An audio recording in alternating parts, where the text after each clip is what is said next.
Our scripture lesson this morning comes from the New Testament book of 1 Thessalonians, chapter 3, verses 9 through 13. Is my mic on? Yeah, somebody can hear it, somebody can. How about now? All right, we're live now.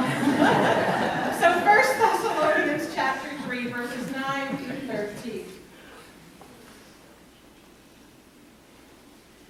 How can we thank God enough for you in return for the joy we have in the presence of our God because of you?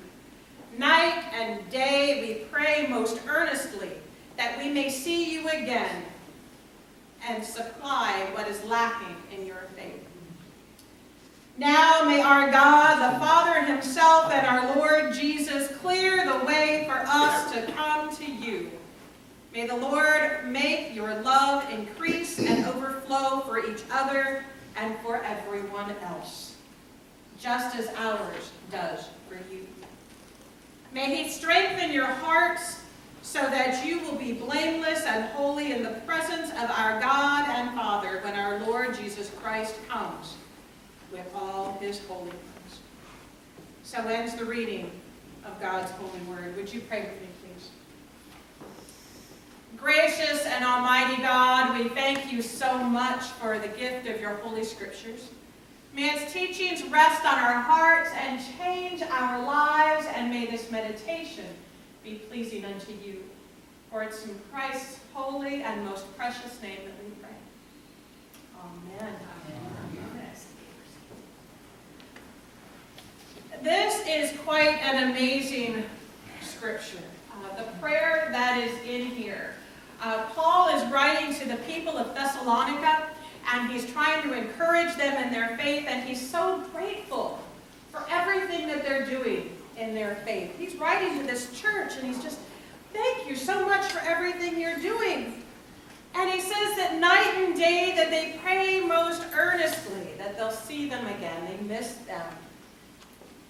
But I'm going to read verses 11 through 13 again to you because this prayer is so powerful. I don't want us to miss it. Now may our God and Father himself and our Lord Jesus clear the way for us to come to you. May the Lord make your love and increase and overflow for each other and for everyone else, just as ours does for you. May he strengthen your hearts so that you will be blameless and holy in the presence of God and Father when our Lord Jesus comes with all of his holy ones. This is a prayer of restoration. It's a prayer that I think that we all need, because every one of us, no matter where we find ourselves in our faith journey, needs a reminder.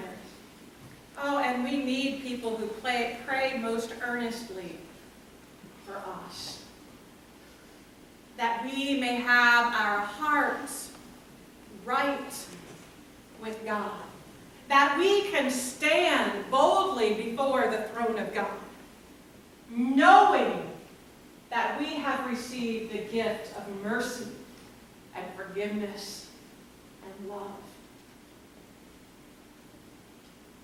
It is the first Sunday of Advent. We had our liturgy today, the Sunday of Hope. Did you know that Advent is a season of preparation? We are to use this season to prepare ourselves for Christmas, for the coming of the Christ child. Now, we know the end. We know what happens. And so I'm not one of those pastors who says, so we can't sing any Christmas carols until Christmas. I'm all about those Christmas carols. So let's sing those while we have the opportunity to do so. But those as well are to prepare our hearts. I was having a conversation with Ann just a few minutes ago. She said, are you ready for Christmas? And I'm like, no. I'm trying to.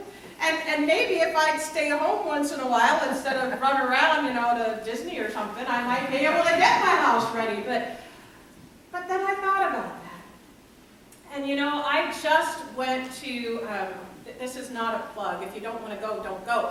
But I just went to Epcot with my husband because I had to take him to see the candlelight processional.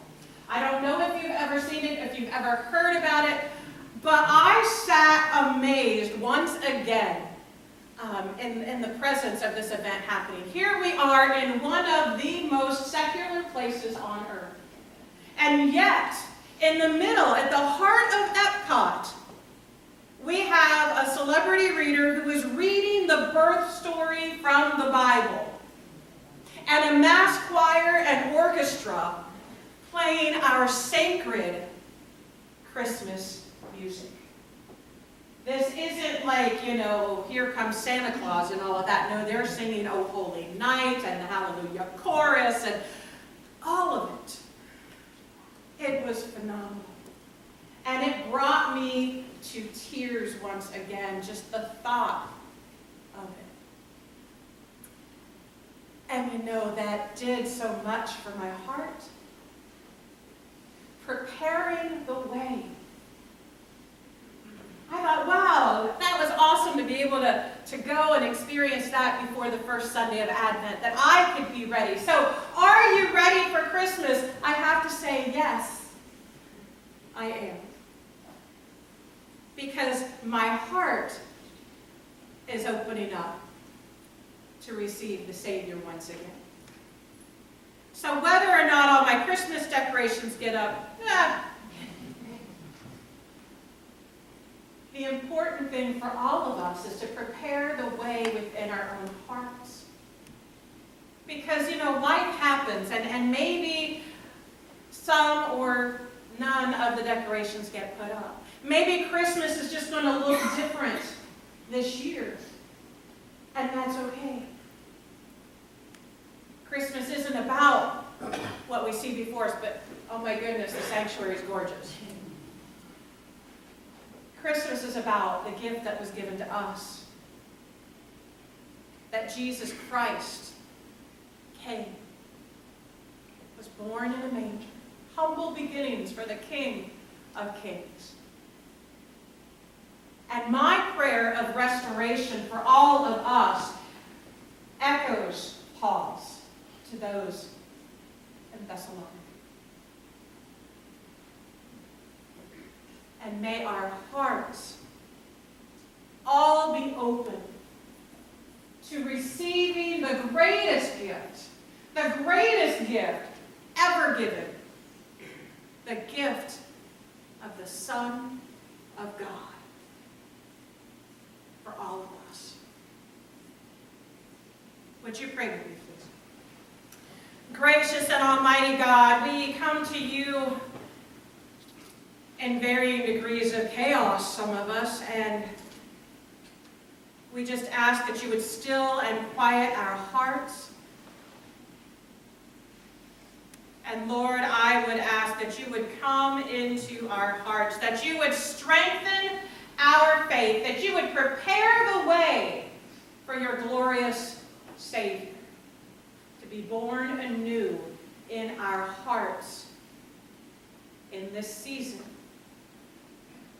That as we celebrate, however it is that we celebrate, as we prepare our homes, as we prepare our families,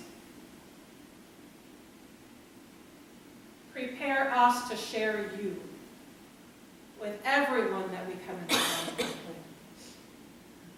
That we may remember that we are loved beyond measure, and that we may love one another